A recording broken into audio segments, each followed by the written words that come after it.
Hello, Hello, everyone. I'm going to figure this out. Welcome to Freedom Over Fascism. We are live, and let's get started. A couple people are coming in right now, and let's let a few more join.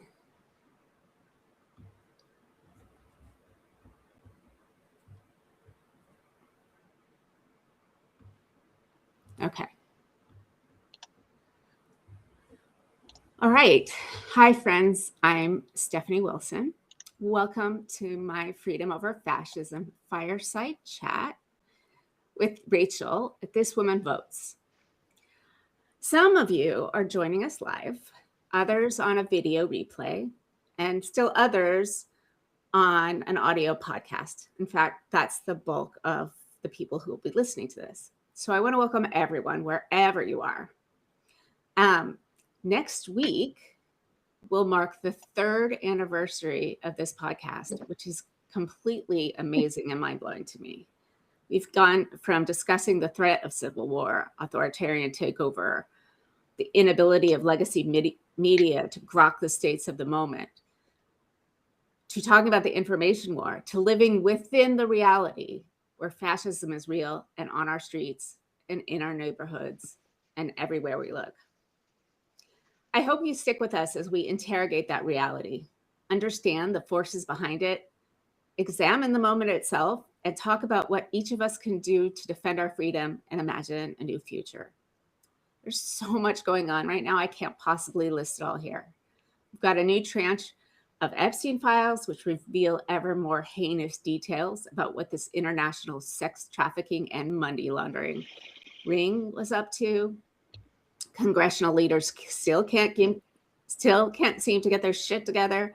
ICE is about to target the Haitian community in Springfield, Ohio, as well as already targeting communities in Minneapolis, Chicago, Portland, Oregon, Portland, Maine, Lewiston, Maine, Boston, and many more places.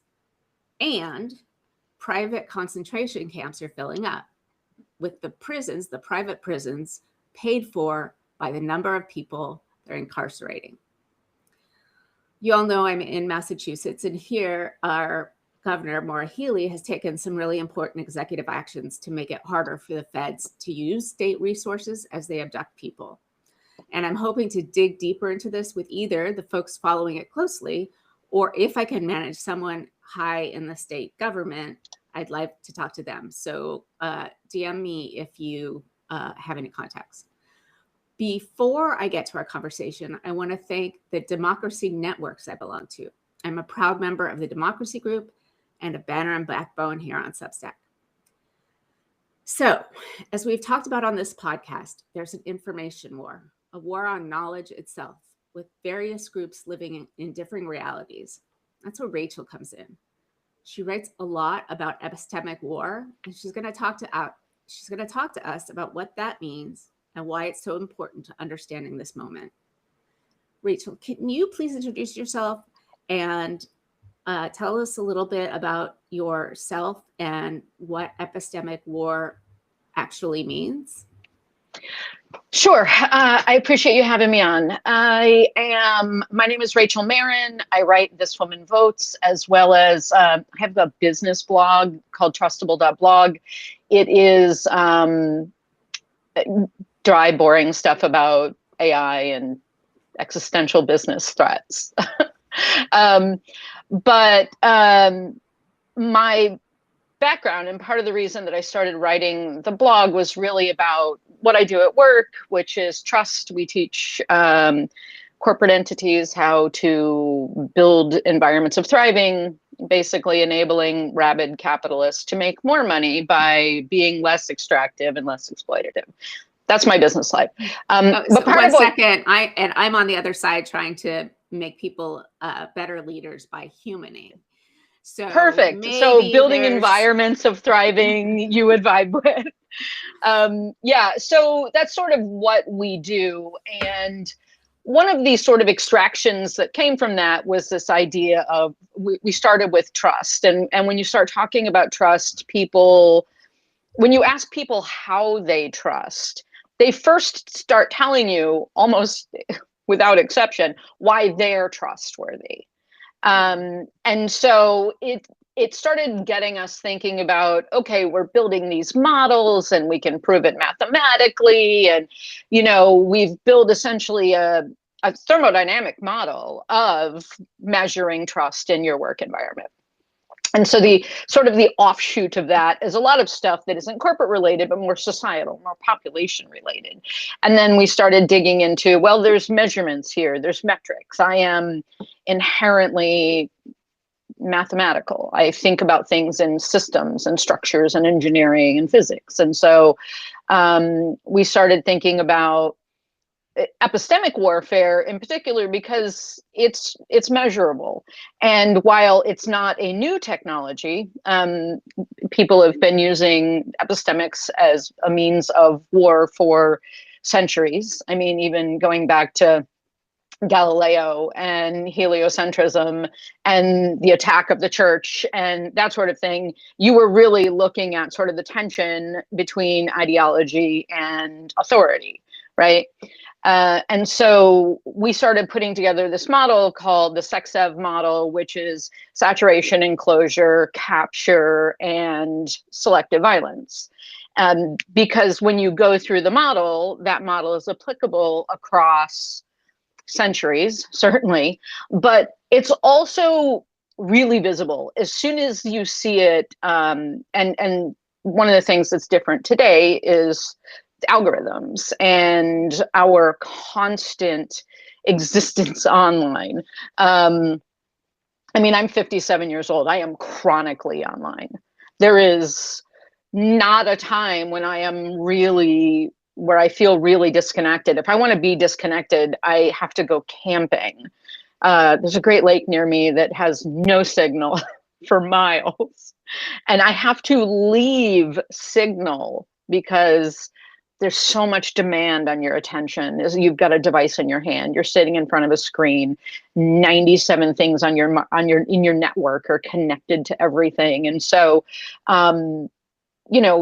the focus became for me this idea of epistemic warfare. And you start, once you build a model and you start looking at the model, you start seeing it right everywhere. You start seeing it framed up and you start seeing it applied. You start, oh, okay, that's what epistemic warfare looks like. And so within the model, can I have you pause and just Sure. explain what epistemic and epistemology means? Sure.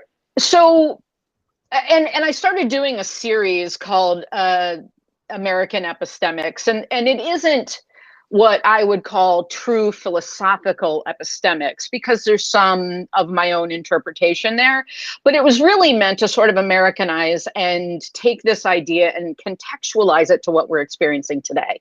So when I think of just basic epistemics, I define this as how you think and know something, anything, when you think about sort of your existence.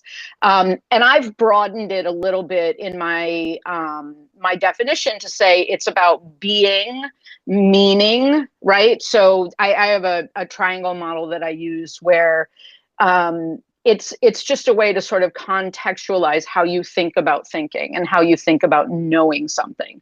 So knowing, being, and meaning are all developed in your epistemic.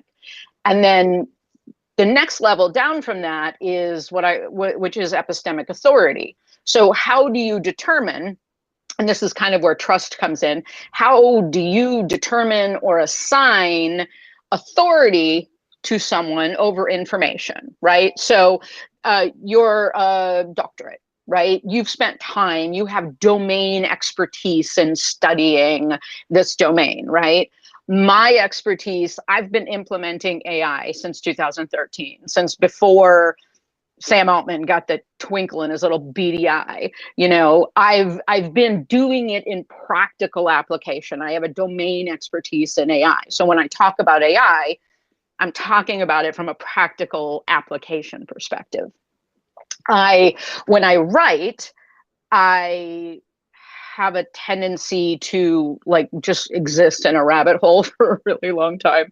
And then what I try to do when I put information out is I try to cite my sources. I want to make sure that I'm looking at primary sources. This is what I read to inform this information. Mm-hmm. And hopefully, and one of the things that I like about Substack is I feel like readers are maybe deeper thinkers. They're a little more willing to sort of follow along with what we're talking about. And so in the long form context, I think that really does help. So as I was going through this process, and the other part of why I started the American Epistemic series was really my mom or my son saying, you know, geez, mom, you talk about this shit like everybody knows what you're talking about. Which, sounds a lot like my son. And right. Yeah. Come on, mom. Half the time I talk to you, I have to pull out a dictionary, and I'm like, but you know, I do believe that because of the information environment we live in, and because we get this constant barrage of what I call, you know, the emotional supply chain, right? Mm-hmm. This is the battle space, right? The battle space, I break it up into sort of 4 regions, let's say 4 battle spaces. There's home, mm-hmm. and home is where meaning gets created most of the time. Then there's institutional battle space where you have all of this contention of information. You have the government today actively eroding academic information. And so there's this idea within the epistemic war frame that the root of epistemic war is the delegitimizing knowing, right? They have attacked they've attacked what you know. Right. They're asking you to not believe your eyes when you see a video of someone gunned down in the streets. Like,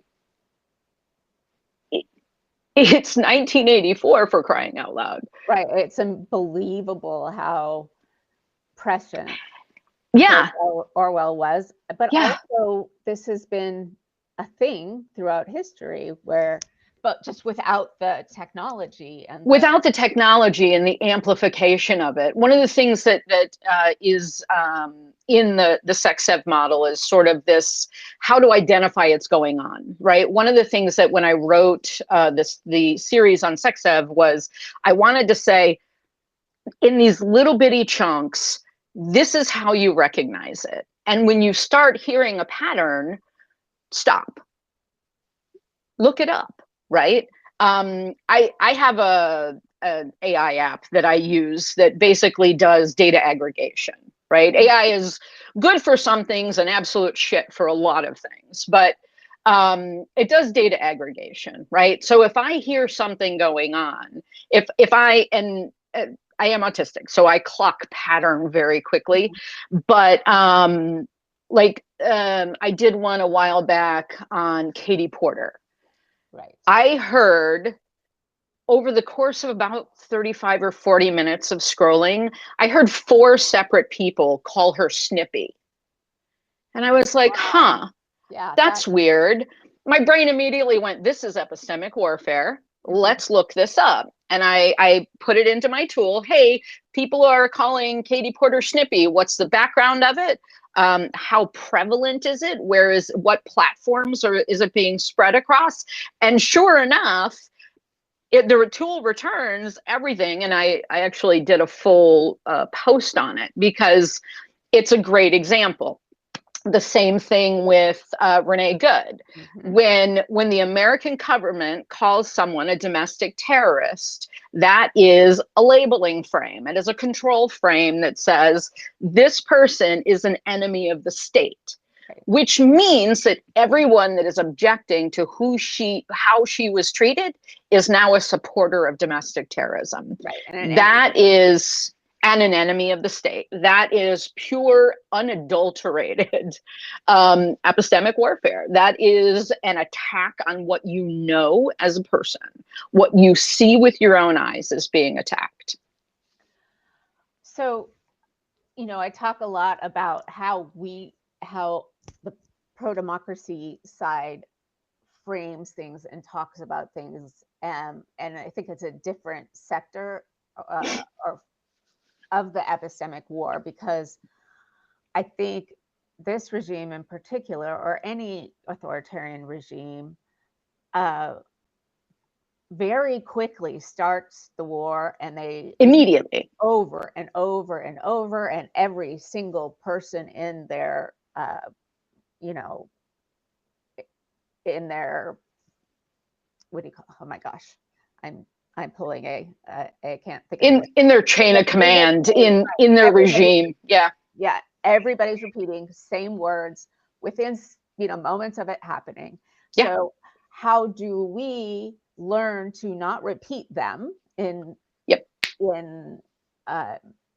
objecting to it, and reframe things as a way of fighting the epistemic war that's on our terms, and have us setting the agenda as opposed to always being on the back foot? Yeah, I think there's a couple of things. One of the things that I talk about, and I did an epistemic war breakdown on domestic terrorism in Renee Good. I put it out a couple of weeks ago, and one of the so she was named a domestic terrorist almost immediately, right? It took 4 days between when she was essentially assigned that label and when PBS NewsHour came out with why this label was wrong, right? So now we have a 4-day delay in that timing. And then it was another probably 3 days before Lawfare, which is another channel, came out and explained legally why this framing was absolutely incorrect, et cetera, et cetera. Everybody knew emotionally it was incorrect immediately, right? Well, everybody on our side of the street, right? But the problem with what we face today in our information environment is that you need to be able to react to the framing of domestic terrorist immediately. We don't have 4 days. 4 days, they own the goddamn frame. That's it. Well, 2 hours they own the frame. Right? Right. So one of the things that I've been talking about sort of behind the scenes and trying to put together is I've got a tool that I use just for myself. But I want to put together a situation where a frame is identified nearly instantaneously. It's technology exists. We can do this, right? And then an alert goes out to every member of the media that signs up at the network, right? That says, this framing is happening. This is what's going on. This is why it's wrong. Right.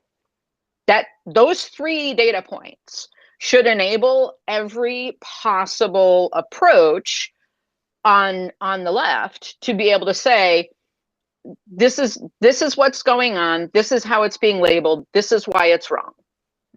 And if everybody, and this is what you say, and this is how to respond to it. Right. Yeah. That is, I think, desperately needed, because the other thing that needs to be talked about that I think is really important is that nobody will acknowledge that an epistemic war is happening. This is straight up 5th gen warfare, not like, there's no tanks in the, well, I mean, technically not tanks in the streets, right? This isn't Tiananmen Square or something of that nature, although kind of close. Actually, I mean, as a Portlandian, where they're gassing children at protests this weekend, it's not great. The understatement of the year. Yeah, it's not great. Yeah, but being able to have, like, us online, like, a lot of us absolutely get it. The need for independent media, and the independent media online, especially on the left and the ecosystem on the left, everybody gets it, but we don't have a consolidated message. We have no consolidated frames. We have no tools for that because we don't have the ability currently to just kind of get everybody on the same page. Right. Well, we do have, though, is people who are telling us based on cognitive science what that frame ought to be and how you ought to respond. But there's no real blast. There's no dissemination, right? Right. Yeah. Yeah. And I think that is a big point that, you know, and the technology exists. Sending out a blast of an SMS message is the simplest thing you can do. And we all live with our phones in our hands, right? So the mothership and all of those scammy people have completely ruined it. I don't read anything that isn't vetted, right? That's why there's got to be like, I'm signing up for this epistemic war report in this particular network because I trust that these people are going to provide good information. That's a big chunk of it. You know, the need for us to trust these people is important. The right doesn't have that need. Right. That doesn't. Right. It's built into how they fuse identity. I don't want to drag you into that rabbit hole, but that's what this podcast is all about. It's that rabbit hole in every different conceivable way. Right. Yeah. Like there's a reason that the right can take Zionists and Nazis and march them in the same parade, right? Because their identities are fused. And that's what enables that. The left doesn't fuse because there's no sanctity to any of it, right? We have a mission, we've got stuff to do, we all want slightly different things, but agree that children should be fed and nobody should be shot in the streets and people deserve roofs over their head and healthcare. Like that's what the basics of what most people that align on the left believe. But it's just a very different environment, and how we approach it and how we build trust into a system where we can get information out, have people trust that the good information has been provided and that good guidance has been provided and that they can immediately respond to this sort of epistemic framing. It needs to happen. That's, I think, job one at this point. Well, part of the problem is that, you know, those of us in the community are in the grassroots. The people who have been elected to office, aside from 2 or 3, are silent. And that's a huge problem because, you know, there are lots of people out there. I talked to Anat Shenker-Osorio a couple of weeks ago. She's one of the people that's doing the research in cognitive science around what you say. But there's no, and maybe when we eventually get a presidential candidate, which I'm not even certain matters at this point, we can coalesce around one message, but there's nobody who serves that purpose on our side. So I think all of us are trying to become community and trying to do it separately but interactively and interchangeably.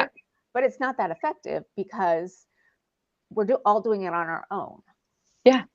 Yeah, I think that when you look at sort of, and I'm definitely separating out the politics of what's going on. I am a firm believer that every single human in office should be primaried. They should all be primaried. I am in David Hoag's camp, like primary every last one of them. Like I said, I'm 57 years old. I think that at this point, I am too old to be running for office. Oh, well, that's another thing. Okay, so we're Gen X. Like that's its own thing, right? We're both Gen X, right? And so I look at I look at the average age of our representation and think, you know, so I see it from a leadership perspective, right? I see it from my job as a leader in my organization is to ensure that I have multiple people that I've groomed to take my role. Right. Right? I am only as promotable as an executive as the people beneath me. Exactly. And that's my job. And so if I'm looking at a elected organization that hasn't spent any time grooming their own replacements and actively preparing for their departure, then I'm looking at instability in an organization, right? And so I look at what we've got today and I think, you know, I don't look to any of these people as true leaders in this country. And the people who are effective are not effective in a way that I want to see our country led. Right. I would have one exception to that, and that would be Mark Carney. But Mark Carney in Canada. I love him. Yeah. Well, so I also had a conversation with Amanda Littman last week, and she's the head of Run for Something, just 250 I love her. people in the pipeline. And in her book, she talked about boomers and near boomers as generations, and then millennials. And I when I read it, I was like, what the fuck? Like, there is a generation in between. Those are our parents. but also, like, Ron DeSantis is a millennial. Is he? Yes, he fucking is, and he's disgusting. Well, like, but what I'm saying is that there's like, we can't rely. We definitely left Gen X off the list in Amanda's book. I think I saw you have that conversation. I didn't love the way that she answered it, but the real answer is we're fucked, because the boomers never let go of power. And so so we get left off, just like we got left off of parenting and all of the other shit we got left off of. For me, I look at it as, I'm definitely too old for this shit. I don't have enough of a filter to run for office. And, I used to, when I was younger and people would be like, oh my God, you should run for office. I used to always say, oh my God, I have too many skeletons in my family tree. There is no way. And then I look at the people that are here now and think, oh shit, I should have run for office. Yeah, but it's the same on the right and the left. It's definitely not the same. You look at Al Franken, being, frankly, I don't even remember what Al Franken did, but he apologized and resigned, right? He was a dickhead to somebody. I'm not going to frame up what he did, but, there is a level of sort of shamelessness and everything that's going on that's really hard to get your head around when you think about everything. But then I look at this younger generation. What's the kid from Florida? Frost. I think his name's Matthew. Maxwell Frost. Oh, Maxwell Frost. Maxwell Frost. I mean, I call him a kid because he's my kid's age. But that kid can talk in a way that conveys ideas. What I love about Mondani is when his approach was, I'm not going to talk about what happened. What I want to talk about is what I want to build. Right. And we have to have people entering into politics with ideas about what they want to build, not what they want to tear down. Right. Everything that is coming out of today's regime is, just the mentality, the go fast and break shit mentality, the sheer destruction and epistemic destruction. I mean, Robert Kennedy Jr. is enough to give me an aneurysm when I think about the damage that man is doing to generations of children, and in particular, I'm really kind of sensitive to vaccines because I got chickenpox at 28 and it literally almost killed me. I had chickenpox at 4, and it literally almost killed me too. I was like, and my kids, so my older kids didn't get vaccinated. My younger kids got vaccinated, and there was like a gap. And in that gap, my older kids got chickenpox, and I called my mom, and I'm bitching because my kids are miserable and I'm grumpy, and my mom said, well, you better be careful. You never had chickenpox. And I was like, what? Like, my brother had chickenpox, and they're like, yeah, we sent you to your grandmother's when your brother got sick, and you've never had chickenpox. And 2 days later, I'm in the ER. I have 107 temperature. I ended up with varicella pneumonia, which is, I mean, I coded twice. I was in like ICU, like not exaggerating, brink of death multiple times. And I can't begin to tell you how miserable respiratory therapy is with a broken sternum. Forcing yourself to take big, deep breaths when you literally have broken bones is the worst experience of my life. But that erosion of epistemic authority, the erosion of who we believe, is 100% what Robert is doing. He is, and he's not even a goddamn doctor. Why is anybody believing this person? Like, why? He's been assigned authority. And I priors. I mean, it's absolutely epistemic, right? Yeah, it is again that explicit erosion of epistemic authority.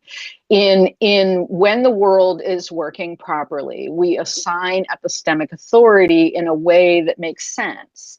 You've proven it, and when you fail to prove it, you lose reputation. There is an accountability to losing your authority, right? The guy, the doctor who wrote that shitty measles study that was sort of the beginning of measles causes autism and all that other stuff. That guy was a little bit weird. I think that I think they're focused on two things. They're focused on autism and genitalia. And it's weird. Yeah. Right? I mean, yeah. As an autistic person, I find it very annoying because when he's talking about, putting people on farms and shit, I'm like, well, I mean, it doesn't sound bad. You're going to, am I getting 3 hots and a cot? That kind of farm? Or am I just going to like garden? Because that doesn't sound terrible. But like the reality is that it's no different from a eugenics perspective. It's no different from what has been repeated in history. This is not new behavior. None of this is new behavior. None of this is novel. There's no unique perspective from any of these people. It's just repeating the things that have always been done. The difference is we have complete legibility to everything that is happening. We can see the patterns that are coming in now. We can identify when someone is being when there's selective violence going on. When our president calls a reporter piggy, that's selective violence. Selective violence isn't always physical violence, although sometimes that's real. It's generally punishing, shaming, calling out, because what selective violence does is it teaches everybody around you to shut the fuck up. Right. That's what it does. And that's what it's meant to do. Right. Well, and I think the other thing is an offshoot of what you're saying. It's the mechanisms, the media systems that allow us to know immediately. Yeah. From 18,000 different sources. And some of them good sources and some of them absolute shit, but all given equal value. Right, exactly. And right. Somebody asked about ground news. I actually think it's a great aggregator. But it's so hard to tell. My kid, you all know, senior in high school, texted yesterday to find out whether the Holocaust Museum was a reputable source. Oh, I'm sorry. I'm talking with my hands and I have all of the things. I didn't mean to. No, that's funny. I saw it.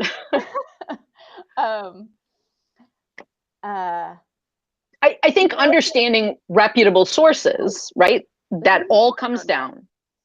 Yeah, that all comes down to the erosion of authority. How do we know the root of everything? How do you know something? And when you start attacking knowing, that you have eroded everything. You don't have to tell the lies. You don't have to tell the truth. You just create an environment where nobody knows what the hell is going on or who to believe. And in that environment, when you are questioning everyone, you can do any atrocity you want. You can do anything you want because there aren't enough people involved to stop you. And frankly, there are enough people engaged in this process to enable you, to enable them to do anything they want to do. And so we need a couple of things. We need a real safe news ecosystem, for sure. We need a proactive information ecosystem that enables dissemination, right? And it needs to be explicit. It needs to be trusted. It needs to be identified as truthful, right? That I got a note about a new social platform that's starting. I think it's called Us Trust or something like that. I haven't seen it in action. I got a thing that said, hey, sign up here to get on the waiting list for a preview. So I immediately signed up because I was like, yeah, definitely want to do that. Yeah, want to see what platforms like this is how many people are going to use it, and are the right people going to use it? And well, still we have the same problems because is it just one more echo chamber, right? Because that is what it comes down to. Everybody sort of starts self-selecting and funneling into factions. That is the straight up tribalism, right? But I think that Taiwan has a system that they use. They have a social system that is the government's social system.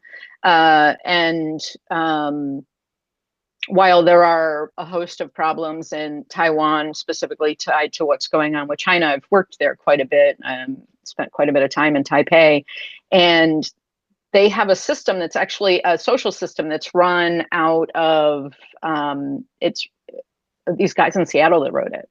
I think it's called Solus, and it is a trust-based social media platform that algorithmically focuses on community building and what your communities have in common, and it is basically a positivity generated instead of an engagement or outrage generated social system. And when you look at an environment, what we have today, which is completely driven by outrage and fueled, right, by everything, and it does not matter what side of the aisle you are on, it is an outrage machine, right? It is outrage is the fuel for what we are in right now, as far as like a thermodynamic environment. Right, but different levels, different outrages. Different outrages, right? But like on the right, they can respond to leadership telling them who they ought to hate more than on the left, where things are outrageous and everything's outrageous, but we haven't got a clue what to do about it. Yeah. I wish I had better answers, and I wish, there's also an enormous amount of money. There's a huge funding engine on the right because there is, an entire financial system that has a vested interest in the least amount of regulation, the least amount of taxes, and that sort of thing. And then the left is like, hey, you could solve hunger. Yeah, Right. And still be a billionaire. Right. So, okay. So Reid Hoffman is more or less on the left, starter of LinkedIn. LinkedIn. Yeah. I was listening to him on a podcast the other day from like mid-December. Yeah, I haven't got to him, but in 24, his bestie, Dimitri Melhorn, was out there like trying to spread his money around in the right way. Right way, wrong, whatever. Melhorn is now trying to think as outside the box as he can and bring together all sorts of experts from all sorts of different things to try to think of strategies that aren't same old. Yeah. And he's coming back. So that I think that'll be really interesting. But I think it'd be great. I think that the reality is this requires money. It requires time and energy. Like I'd probably spend as much time researching and writing on this woman's votes as I do doing my job. I probably spend 40 to 50 hours a week reading, writing, thinking, scripting, like what can I do to put out into the world and to counteract what's going on the other side, right? And outside of a few existential moments thinking, who the fuck am I to do any of this? Why are 203 people listening to us right now? Like what do I have to say that anybody right about? But right, they do. Apparently, you all do. Keep. And we appreciate it. Wait, if you make the hearts, are you going to get the explosion in the background? No, the explode. Come on, the hearts should work. It's not the explosion. Are you on a Mac? Yes, I am. And it usually works because you. It only works accidentally. We use it all. Oh, there we go. Oh, there it goes. We could do this and get something else. There you go. I think that, and I don't want to go down the whole man woman thing, but I think the reality is there are a whole host of people that never question their own authority. They never question their own epistemic authority. They are boldly confident. I think that I was listening to Gavin Newsom talk, and I think he was quoting Clinton when he said that people will vote strong and wrong every day of the goddamn week. And I think that's accurate.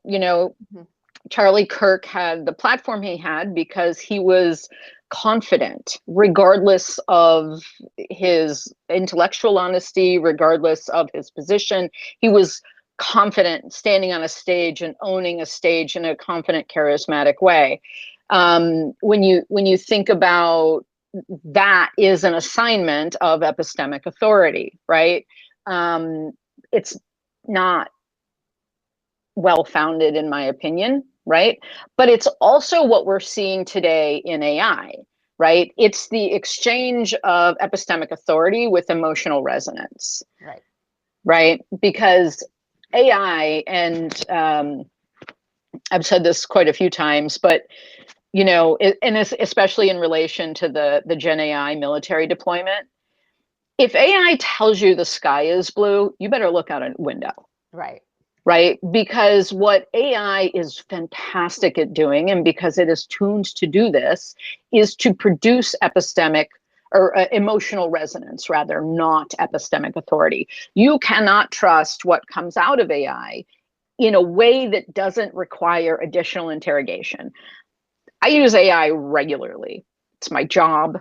I've got data aggregation tools. I actually have a 40-page instruction set that just argues the right's position, right?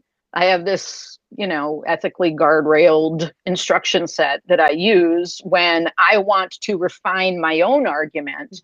I drop it into AI and ask it to explain what the other position is. That's really interesting. There's also because you have to have an adversary. You do have to have an adversary, but you also have to be able to make your own case. So there is a company out of San Francisco called Change Agent, and they trained their AI on pro-democracy messaging, on cognitive science, on how candidates can write a stump speech, all the things that I've never used it, but I know people who do, and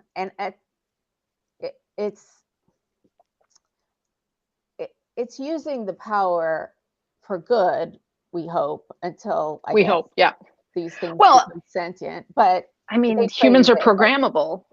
That's true. Right? I mean, that's the entire point of epistemic warfare. Humans are programmable. You can hit certain pressure points. You can touch someone on their sensitive spot emotionally or intellectually. There are things that your eyes just glaze over on. And the reason that Facebook is as effective as it is because it knows every possible thing to know about you, who you like, what you respond to. In the early days of the internet, and like let's say 96, 97, I was working internet startups, right? AOL was big, right? And AOL bought Time Warner.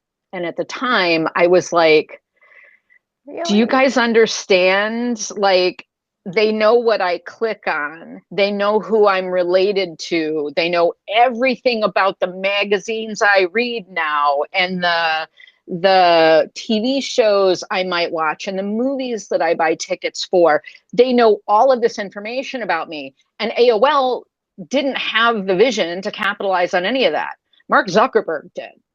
Mark Zuckerberg has all of that information about 3.5 billion people globally. Mark Zuckerberg, like many of his ilk, are post-state sovereigns. They own infrastructure. Elon has satellites and a space program. We have completely outsourced all of that to private entities, which puts them above the state from an accountability perspective. Right. And by accountability, I mean fucking none. Right? Like there is nothing you can do to Peter Thiel. There is nothing from an accountability perspective. And I know France has been batting around ideas. They just raided Twitter's X's office yesterday or today. Everybody's talking about they want to do this, but I think that what's happening as we go forward is more and more countries are sort of recognizing that they've completely lost digital sovereignty. They are pulling all of that back. France just announced that they are going onto a new tech platform that isn't American based. Most of Europe. Yeah. Well, they've been on Zoom and Teams and all of that stuff. So now they're going to, I think the tool is called Visio. But, they're going, people are starting to recognize on the business side of things. I wrote a whole series on kind of Canada's digital vassalage to the United States because they don't have data sovereignty. Forget individual sovereignty. If you cannot control your data, you can't control anything. You can't control your information environment. So I think that more and more countries, we are going to see both a degradation of our position in the world as global leaders and our position in the world as innovators. Well, and they're linked. I mean, you lose. They're directly linked, mainly because the American government spent an enormous amount of money funding basic science, basic research that led to great innovations, which capitalists extracted, right? Early investment by the government led to the existence of the internet. And now, you know, shitter exists, and Facebook and all of that. So there's been this massive capital extraction from early American government investment. And I think that's its own problem. Well, that's but I have a feeling we'll be able to start from scratch at some point. I'll just be dead by then. Fair. Yeah. So the way I think about it, so America's standing in the world, we're not stable, so we're a bad risk, right? So we're not a trustable partner. We're not a trustable partner. So Canada and the middle powers are getting together on a need by need basis, and the brain drain because of the attack on the universities is enormous. Not already enormous. It's going to be almost complete. And so that just gives up more power to sink into the dark ages. In the sort of, when I first started the Substack, sometime around April or May, I wrote this bit on, you know, we are entering into America's dark age. That sounds dark and existential, but I really do think it is, because of the erosion of authority and the erosion of meaning. And it isn't like this stuff is eroding naturally. They're shooting a fucking fire hose at it and eroding in parts and pieces everyone's ability to just believe something, you know? And then and you layer on AI, you layer on all of these other things, and it just gets you know, you want to either exfil to another country or kind of build a bunker. I leave for Portugal on the 15th. We're going on a real estate tour, so that's my plan C. Wow. Plan B is Canada. Well, isn't it for everybody? Well, I have the company I run is actually incorporated in Canada, because the US is what I consider a post-law environment. Okay, also fair. I'm going to ask the chat, have you not been able to see us at all? Has it just been the cover? Okay, somebody please answer me. Because then I'll put out the video if okay, they see us. Okay, that's good. Okay. Well, we could talk about Canada. We could do 3 hours, and I will absolutely talk your ear off. But I you know, the stuff that I'm focused on this month is all of the intersections with white supremacy. It's Black History Month. I want to examine white supremacy from the perspective of we are being damaged. White people are being damaged by white supremacy. Mm-hmm. And if we don't at least acknowledge that, if we're not actively dissecting where we sit in this hierarchy, from a feminist perspective, from a white perspective, from a parental perspective, like all of this should be actively deconstructed. And so that's sort of a big focus for me this month. The 2 pieces I put out this week on sort of epistemic sovereignty are directly tied to reading Black feminist writers. So, and I have a reading list out as well.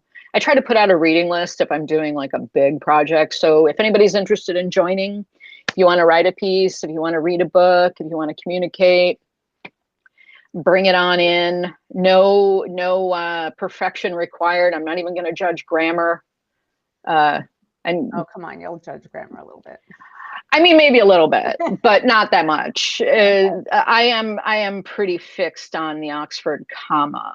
As you should. But it's but a non-negotiable. That's a non-negotiable. But outside of that, yeah, I really want people to sort of think through where they sit. Think through what's been extracted. What have you lost as a white person to white supremacy? Yes, and not all whites are the same.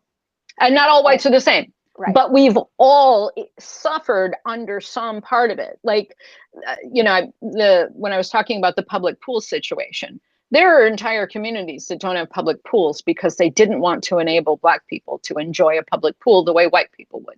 Right. Like, how, yeah, like public transit. The lack of public transit in so many communities can be directly tied to white supremacy. There are so many things that we don't have. We don't have universal health care because of white supremacy. Right. Active lobbying, literal white supremacists took this away from us 100 years ago. And we live now in a world where you can be bankrupted because you got sick. Right.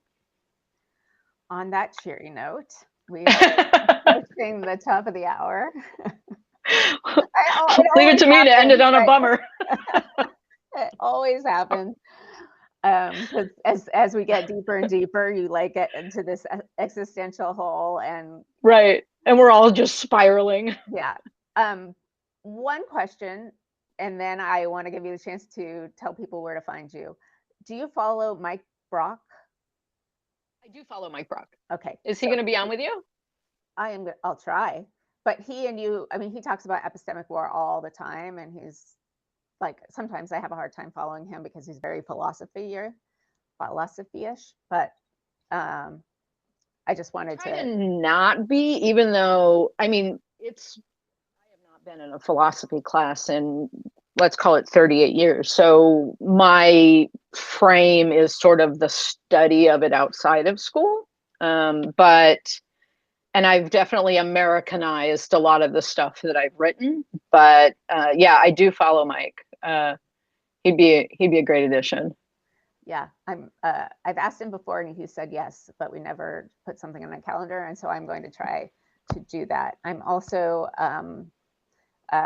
okay. Why don't you promote yourself, and I'll tell people what's coming up. So I write at This Woman Votes. If you want to follow along this entire month, I am doing white supremacy through the lens of Black feminist thinkers. I put out January 1st, I put out a reading list. If you want to join in, if you want to, I've got some poetry that's coming out soon from another collaborator. I've got some videos if you want to do art. It is all welcome. I will publish everything that gets submitted with nearly no editing, with the exception of the Oxford commas. Just for clarity. Yeah, of course. All right. Well, everyone should follow Rachel and subscribe to her. I just want to, okay. So, and I wanted to ask everybody who is watching us, who is listening, to support Rachel and to support Freedom Over Fascism, freedomoverfascism.us, with a paid subscription if you can afford it. And you can find all 110 previous episodes on Substack and the podcast player of your choice. So next week, tomorrow, I'm having Marlon Weems on. A lot of you know him. I want to talk about taxes, but I don't want to say that out loud because it sounds really boring. But I think a lot of us don't really understand how money works in government and society. So we're going to talk about that. And then next week, I have Dr. Eric Lulov coming on Wednesday. Tuesday is still being worked out. And I hope that you will all join us for those conversations. Thank you. For really fun conversations. I try. Thank you so much, Rachel, for coming on. And thanks for having me. I think we have more to come. All right. Thanks.